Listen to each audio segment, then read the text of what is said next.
সম্মানিত ভাইরা আমার, তিনবারের সাবেক প্রধানমন্ত্রী বেগম খালেদা জিয়া তিনি প্রচন্ড অসুস্থ, মৃত্যু শয্যায়। তাকে ইংল্যান্ডে নেওয়া হবে চিকিৎসার জন্য। মৃত্যু শয্যায় শুয়ে আছেন। সমগ্র দেশের মানুষ তার জন্য দোয়া করে। সমস্ত দেশের মানুষগুলো তার জন্য, অনেক মানুষ আজ কান্না করে। কারণ কি জানেন?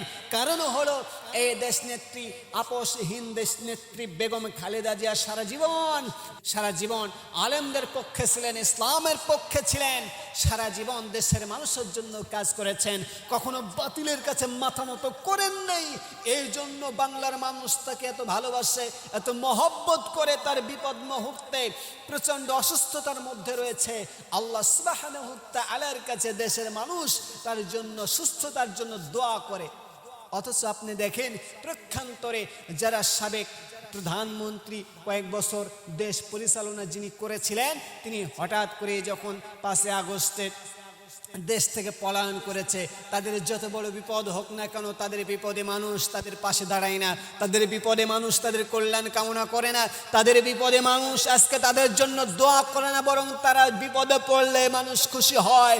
কারণ কি জানেন? কারণ হলো সারা জীবন তারা জনগণকে শোষণ করেছে, জনগণের উপরে তারা নির্যাতন করেছে, জুলুম করেছে, আলেম ওলামাদের উপরে জুলুম করেছে, নির্যাতন করেছে, তারা প্রতিনিয়ত ধর্মের উপরে আঘাত করেছে। এই জন্য সাধারণ জনগণ থেকে শুরু করে আলেম ওলামা তাদের বিরুদ্ধে চলে গিয়েছে এবং তাদের ধ্বংস হয়েছে।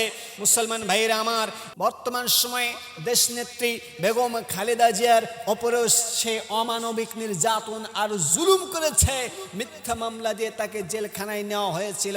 আমার ভাইয়েরা, তিনি কিন্তু দোয়া করেছিলেন, তার দোয়া আল্লাহ কবুল করেছেন, হাসিনার পতন হয়েছে। আর তিনি কোরআনের পক্ষে থাকার কারণে, আলেমদের পক্ষে থাকার কারণে আজকে আপসহীন দেশনেত্রী বেগম খালেদা জিয়ার জন্য মানুষ আজ দোয়া করে, মানুষ আজ তার জন্য চোখের পানি ফেলে। আমার ভাইয়েরা, আল্লাহ রব্বুল আলামিন যেন তাকে পরিপূর্ণ সুস্থতার নিয়ামত দান করেন। আমরা সকলে বলি আমিন।